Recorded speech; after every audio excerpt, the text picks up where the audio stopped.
पिछले कुछ दिनों से बलूचिस्तान के लोगों ने, गिलगिट के लोगों ने, पाक ऑक्युपाइड कश्मीर के लोगों ने, वहां के नागरिकों ने जिस प्रकार से मुझे बहुत बहुत धन्यवाद दिया है, जिस प्रकार से मेरा आभार व्यक्त किया है, मेरे प्रति उन्होंने जो सद्भावना जताई है, दूर दूर बैठे हुए लोग, जिस धरती को मैंने देखा नहीं है, जिन लोगों को विषय में मेरी कभी मुलाकात नहीं हुई है, लेकिन ऐसे दूर सुदूर बैठे हुए लोग हिंदुस्तान के एक प्रधानमंत्री को अभिनंदन करते हैं, उसका आदर करते हैं, तो वो मेरे 125 करोड़ देशवासियों का आनंद है, वो मेरे 125 करोड़ देशवासियों का सम्मान है।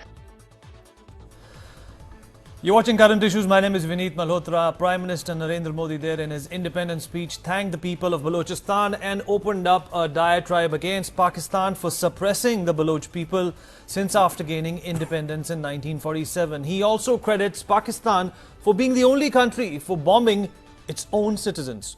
What does this mean for the two countries? Are the gloves off now? Does this mean that the policy parameters of the two nations will change forever?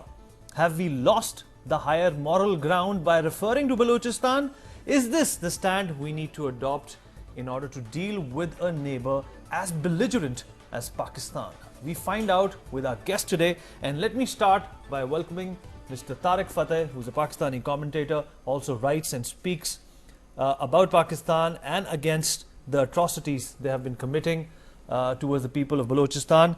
Lieutenant General Raj Kadyan is also with us. Sir, thank you so much for joining us. And with me in the studio, last but not the least, Mr. Ashok Sajjanhar, former diplomat. Sir, thank you so much for being with us and taking part in this debate. Mr. Tarek Fatah, talking to us from all the way from Canada. Mr. Fatah, first question for you is, are the gloves off now for India? Is Pakistan going to change its policy, its rhetorical, its pseudo perspective and its pseudo talk that it's adopted for so long after PM Narendra Modi has made it very, very clear that Balochistan is not something that can be ignored by India? Well, right from day one, a lot of Indians may not be aware of it, but the state of Kalat, which was an independent country prior to India and Pakistan becoming independent, had actually wanted to join the Indian Union. And Mir Gosbaks Bazinjo, who was the leader of the parliament and of the two houses of parliament that had rejected any claim by Pakistan, went to India and offered to join the union, and that was at that time rejected, unfortunately. But I'm bringing this to a point because the two countries, where I still call Balochistan a country, had very close relations at the top level, in the leadership level, in the Indian National Congress, as well as the Communist Party of India. And for 9 months, the country stayed independent. It had diplomatic relations with Turkey, with Oman, with Iran, and a few others. And the same general who later invaded East Pakistan and was called the Butcher of Bengal, same Tika Khan invaded Balochistan as a younger officer and slaughtered the ruling family, the members of parliament, the upper house and the lower house who had to flee the country. And it has been an occupied country since then. Previous Indian governments have held a high moral ground saying, well, let's have peace with Pakistan. And what they have never understood or comprehended, that the existence of Pakistan cannot be there if it is not hostile to India. The very basis of the Pakistan army, the slogan is Nasrum Minallahi Fathun Kareeb, which is the Quranic verse saying that victory against the kuffar, that is India, is near at hand. And all you have to do is just wait, and the Ghazwa-i-Hind or the reconquering of Delhi will automatically take place. So while Indians don't understand the motive behind Pakistan, the Pakistanis understand India very well. And that has been the problem until now, when Prime Minister Modi has laid out India's position with clarity, that has given a lot of joy to the people of Balochistan and to other areas. I can tell you, in Sindh, there is a movement for independence of Sindh, and they say that Hind cannot be complete without Sindh. So I think we have changed the course of history after the Red Fort speech. It doesn't have to cause war or violence, but the narrative has changed forever. Right, and Mr. Ashok Sajjanhar, is this probably a response by Prime Minister Modi as to what Abdul Basit said a few days back? And, you know, Pakistan-occupied Kashmir is an agenda that, you know, Nawaz Sharif and his cronies have been pursuing for a while now. So do you think this is probably a move by the BJP government to shut them up? For the time being, at least. You know, let me put it this way. I don't think that I will credit what Mr. Basit has done to be worthy of a response from the Prime Minister of India. My comment here would be that maybe this was the last straw on the camel's back that tilted it, because if you look at what has been happening over the last several weeks and months, first the Prime Minister of Pakistan, Nawaz Sharif, saying to the gathering of Pakistan ambassadors and diplomats in Islamabad that the independence of Kashmir is at hand. Very soon Kashmir is going to become a part of Pakistan. Then the sort of response and the sort of reception that is given to the Home Minister, Mr. Rajnath Singh, when he goes there on the 3rd, 4th of this month for meeting of the interior ministers of SAARC countries. And he is able to very clearly and very effectively tell them that one country's terrorist cannot be another country's freedom fighter, and that it is not right to glorify terrorists as martyrs in other countries. So I think this whole scheme has been going on, this whole process has been going on.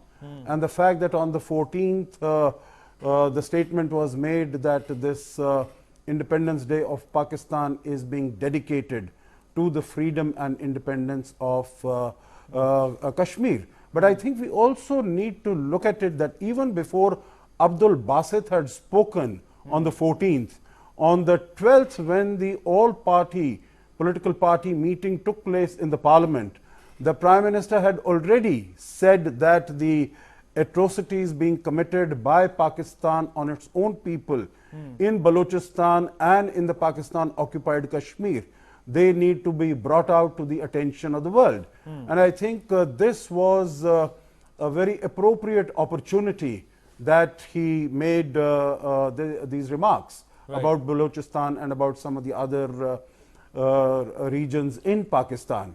So what I would like to say is that definitely this signals a very dramatic change in the narrative.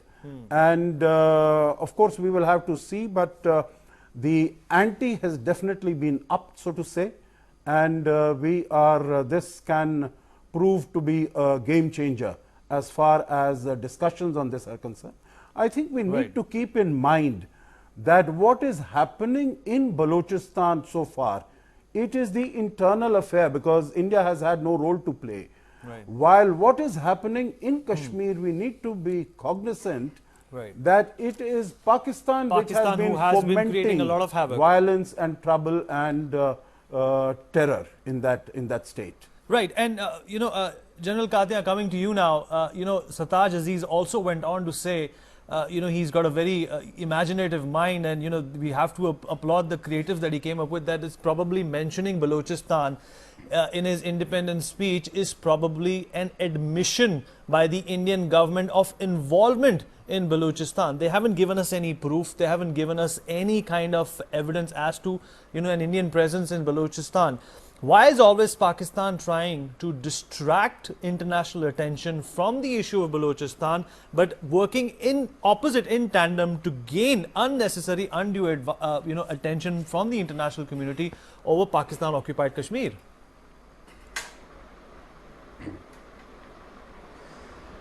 Pakistan as a country continues to be an enigma.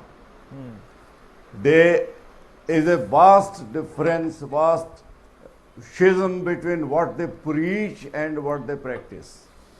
They have been trying to interfere in the internal affairs of India ever since we became independent. They have tried to grab Kashmir through wars. 4 wars have been fought unsuccessfully on Pakistan's part. They have tried diplomacy at every forum in the United Nations. They have not stopped raising that question, but nobody is paying attention today. For the last 27 years, they have been using terror in India, particularly in the state of Jammu and Kashmir, to achieve their aim of grabbing Kashmir, but they are meeting only despair and frustration. Right.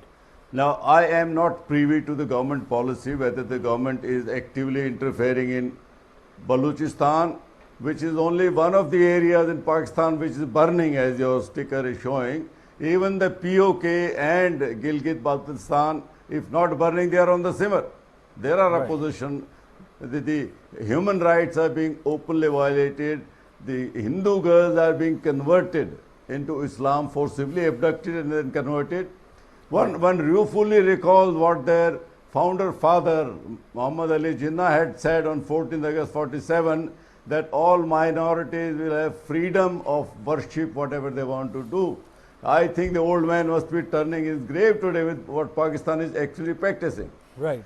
Now, I do not know whether India is actively interfering in Balochistan, but I hope they are doing it.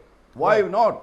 If Pakistan has been interfering, India's policy is a graduated response. First, we diplomatically isolated Pakistan in the world.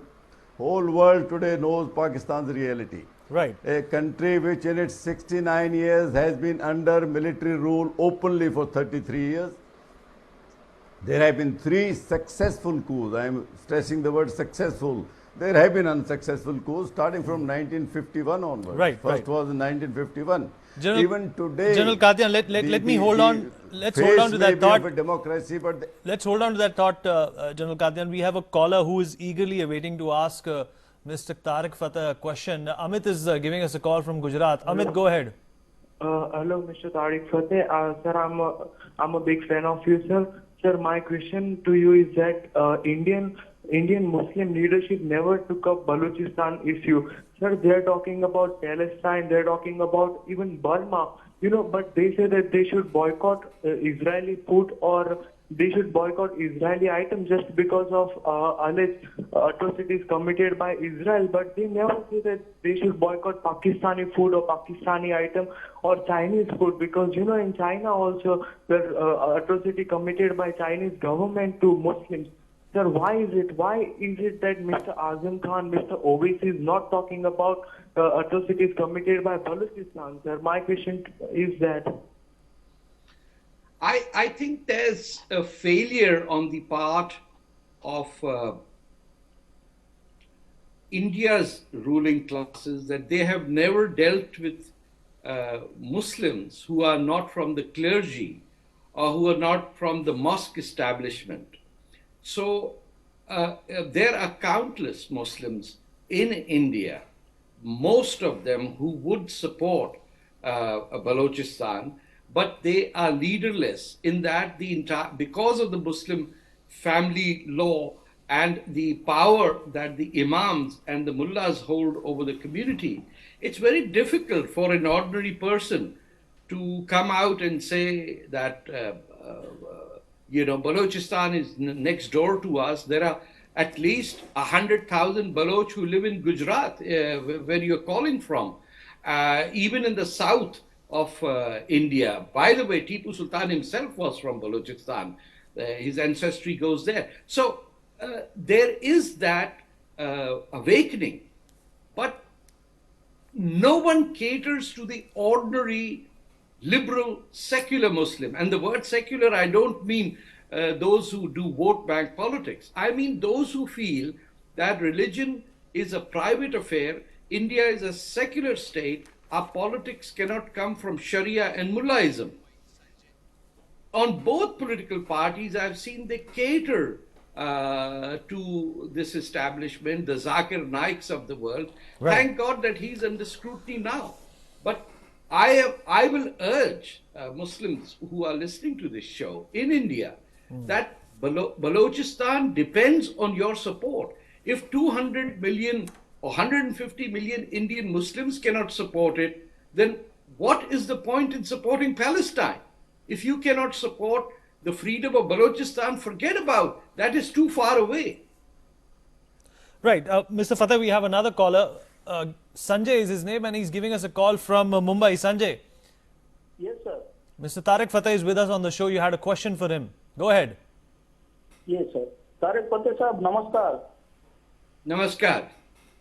Tariq फतेह साहब, मैं Sanjay new Mumbai से बोल रहा हूँ. जी बोलिए बोलिए.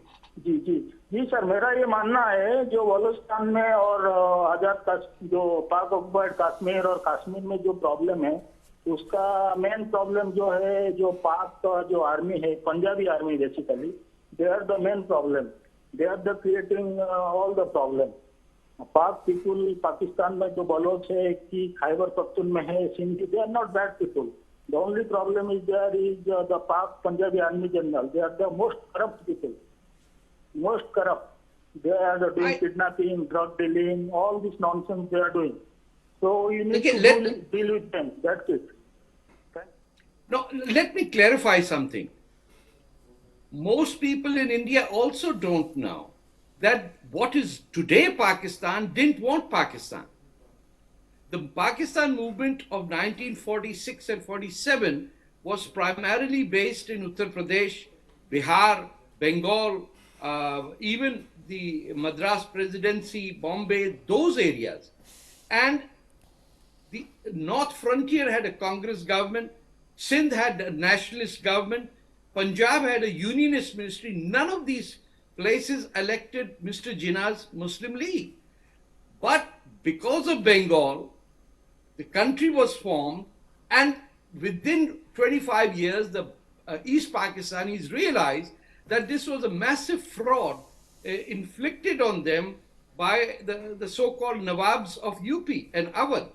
And that is why they separated. Okay.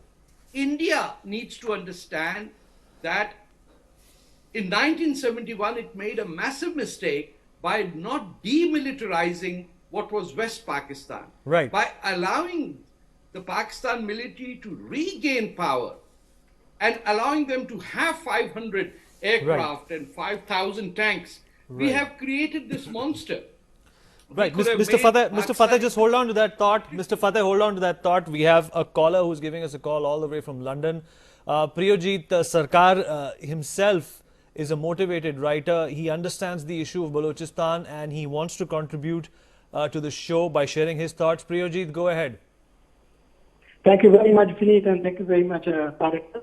I just want to point out something. What is it which, let's say, India, Delhi, draws from Srinagar? Do we take oil, do we take gas, or anything from Kashmir compared to what is Lahore? It draws from Sweden. You know, in Balochistan, it takes, oil, gas, copper, everything, and it has even sold it to the Chinese. So there is absolutely no comparison between Balochistan and Kashmir. The issue of Balochistan goes back from 1948.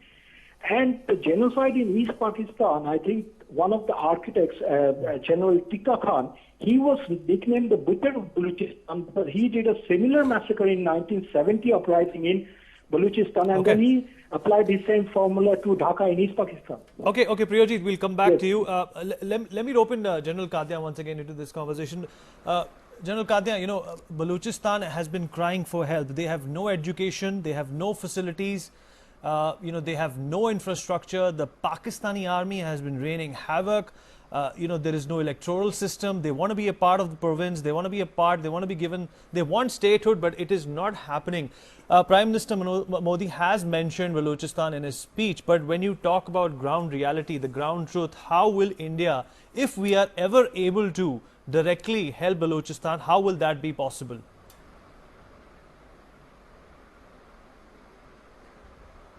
Prime Minister Modi, as of now, has only disclosed the fact that the people of these three regions, Balochistan, POK and Gilgit-Baltistan, have expressed gratitude to Prime Minister for supporting upholding of human rights, which India as a democracy has always done, whether for Indians or for anywhere in the world. There is no active interference as of now. But if Pakistan does not mend her ways in behaving like a responsible nation, then India has other options and we must adopt those options to bring them in line. Whole world today knows Pakistan stands fully exposed. People who not only glorify terrorists, the world-renowned terrorists who have an award on their head are roaming freely in Pakistan with the support of the Pakistani regime. Right. The resources are provided for them to hold rallies. A country that can hold the number one terrorist of the world under the nose of the army for a number of years. The betrayal of the hand that feeds them is in their DNA. Right. They have done it for Americans. They lived on their dollars and they kept betraying them. All their generals who were handpicked by the elected presidents to be the chief of the army have ousted the same presidents. In one case, he even had him hanged. Absolutely. And had Bhutto hanged. General Kadia, let me also get a response from Mr. Sajjanhar. Mr. Sajjanhar, Prime Minister Modi's speech has also received some, critical response as well. A lot of people have said that he's probably opened up a can of worms. He's, probably initiated some sort of an issue where there was none. Do you concur with that? No, I don't concur with that. And if you permit, I'll just, sure, very briefly like to say something on the earlier discussion that we've been having. And that has been, your question was as to what would India or what would Prime Minister Modi do going forward from here? Are we going to get actively or militarily involved in Balochistan? I don't think, all this has to be taken step by step. Right. We do not need to be alarmist. I think at the moment what has happened is that at the all political party meeting on the 12th of this month and then yesterday on the ramparts of Red Fort, Prime Minister has mentioned that there is human rights violations in these three places, and all these three people from these three places have thanked him and thanked the country for raising this issue of human rights violations. So I think the first objective is going to be to sensitize the international community that this is what is happening and try to get political pressure put upon Pakistan to mend its ways. Right. And I think this is the approach, because what the Prime Minister also mentioned yesterday in his speech is that when there was the massacre of this 100+ children in Peshawar, right, then the whole country, all schools, every person in India also cried with our brethren in Pakistan. Absolutely. But it is ironical that when something happens here that has been engineered by Pakistan, then there are celebrations happening in Pakistan. Okay. Now, coming to your question of whether it was correct that it has a can of worms has been opened, right, I think we have been too defensive. India has been too defensive. India has been sort of, because we have not been willing to rock the boat. Right. We have been sort of, wanting to maintain the status quo. But as I was saying earlier, I think things have proceeded and progressed in such a manner, right, that we see what is happening now in Kashmir since the 8th of July, and much of it, even there, though we might acknowledge and accept that there is something that needs to be done by us in terms of dialogue, but much of the problem that is taking place in Kashmir at the moment, right, in certain pockets of Kashmir, that is engineered by support from Pakistan. Absolutely. And in that context, I think we need to respond to them and this is an adequate way in which we up the ante and change the game plan. Okay, absolutely. And we don't have much time on the show, but Mr. Tarek Fatah, you know, Pakistan sort of has been needling us after Burhan Wani's death. So you think, you know, the government probably gave in to pressure because of all this needling and wanted, you know, an equivalence that would deter Pakistan from making any more statements which will not be appreciated by, you know, the Indian government? No, I don't think so. I think it's a moral position that the Indian government has taken, and it should not be negated as if it was a tit-for-tat thing. Right. May I suggest just 2 or 3 things? If you have to do something in India, open, as Professor Subramaniam Swamy has suggested, a Balochistan Human Rights Center in Delhi. Number 2, all the occupied areas of Kashmir that belong to India's sovereign territory should have members in the Indian Lok Sabha. That is how you will have some relationship to the 100-mile border of India and Afghanistan that today is occupied by Chinese and Pakistani troops. Of course, India does not have presence there, but India can have a presence in its parliament for members who are in exile, and the Prime Minister, whoever he is or she is, in relation with the President of the country, should appoint these temporary 5 or 6 Lok Sabha members until the time that India liberates that territory. Absolutely. And Mr. Tarek Fatah joining us all the way from Canada. Thank you so much for being with us. General Qadian, thank you so much for joining us. And Mr. Ashok Sajjanhar, thank you so much for being with us. That is all we have on the show. We'll see you tomorrow again. You keep watching News World India. Thank you.